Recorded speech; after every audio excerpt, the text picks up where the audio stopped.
मी अरुण घोडके. शिवचिंतन. देवगिरीचे साम्राज्य नष्ट झाल्यानंतर या मराठी मुलकामध्ये स्वातंत्र्याची दृष्टी, एकतेची दृष्टी येण्यासाठी व हिंदवी स्वराज्य स्वप्न साकार होण्यासाठी पुढे 400 वर्ष म्हणजे शिवयुग अवतरावे लागले.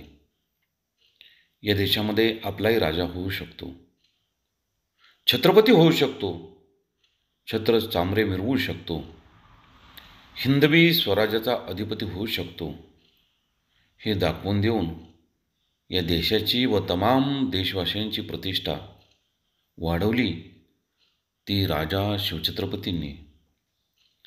परक्यांची साम्राज्य आपल्याच लोकांच्या कुर्बानीवर, कर्तबगारीवरती उभी राहू शकतात, तर आपल्याच लोकांनी स्वसामर्थ्यावरती स्वतःचे सार्वभौम राज्य का उभे करू नये हा आत्मविश्वास निर्माण केला तो राजा शिवछत्रपतींनी.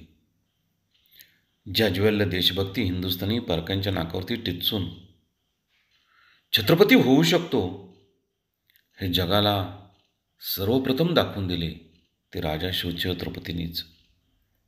या देशामध्ये सरंजाईच्या युगात सुद्धा लोककल्याणकारी राजा होऊ शकतो हे प्रथम दाखवून दिले ते राजा शिवछत्रपतींनी.